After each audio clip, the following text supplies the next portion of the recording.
ستا د مینې مجنونان یو ستا په مینا باندې پایو ستا د مینې مجنونان یو ستا په مینا باندې پایو یو کم سنما د خدایا په بڼو د یار کې وایو یو کم سنما. بسم الله الرحمن الرحيم. قال النبي صلى الله عليه وسلم: من غسل يوم الجمعة واغتسل وبكر وابتكر ومشى ولم يركب ودنا من الإمام فاستمع ولم يلغ كان له بكل خطوة عمل سنة أجر صيامها وقيامها، أو كما قال عليه الصلاة والسلام. رسول الله صلی الله علیه وسلم فرمایلی دي د جمعې په ورځ وختي نارینه راکښېنستی خاوند خپلم غسل وکي په کور والایم غسل وکي غسل حاجت ته ضرورت درلودي. ګوره اسلام یو شایسته مذهب دی. اسلام په کتابو کې داله راغلی دي چې خپل میرمن سره یو ځای کېږي د هغه دعا چشته.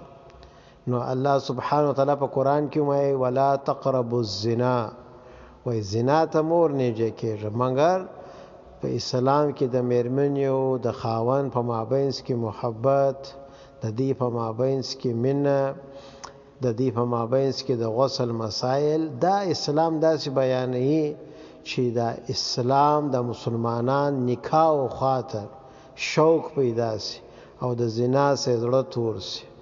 نو رسول صلی الله علیه وسلم فرمایي من غسل یوم الجمعه، دی راکښېنستی خپلیم غسل ونیوي ضرورت فرضوي باندې او په کور والایم غسل وکي.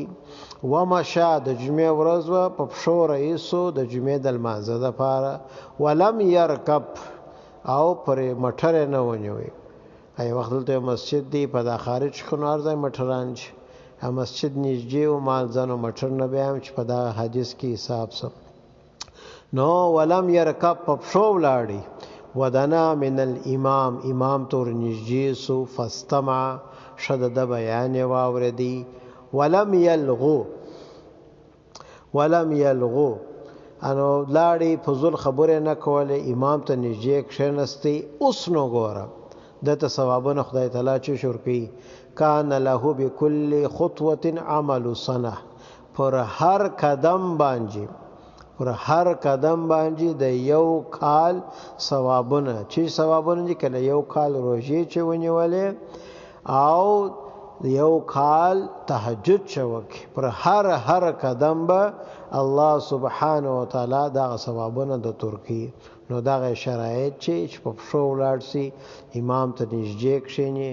بعض خلک خصوصا په د خارج کې د جمعې لمونځ سره ډېر کمزور دي، وایي زه په کار کې وم. نو چې هر ځای په کار کې چې د جمعې د لمانځه وخت راسو خپل باس ته ووایه ورته دروس پورې ته زما مالک وې، ته زما مشر وې، مګر چې د لمانځه وخت راسي زما رب دی، زما الله دی، زه یې وغوښتلم. بیا داسې جواب سره نه کې. اول پام کوه چې د جمعې لمونځ ضایع نه سي. ښځو ته وایم چې خپل خاوند، خپل ورور، خپل زوی، خپل پلار چې په داسې کار اخته چې د جمعې لمونځ ضایع کېږي، ته باید چې کوښښ وکړې، دعا وکړې، ورته ووایې ورته مه کوه، داسې مه کوه. د جمعې لمونځونه ضایع کول په هغه کې برکت نشته. واخر دعوانا ان الحمد لله رب العالمین. قدرمنو زموږ چینل امام عبدالهادي ناصر در سره سبسکرایب کی او په سایټ کې د ګنټۍ بټن اوکې کی او د ثواب لپاره زموږ سره دغه ویډیو در سره لایک او شیر کی چې تر نورو مسلمانانو پورې هم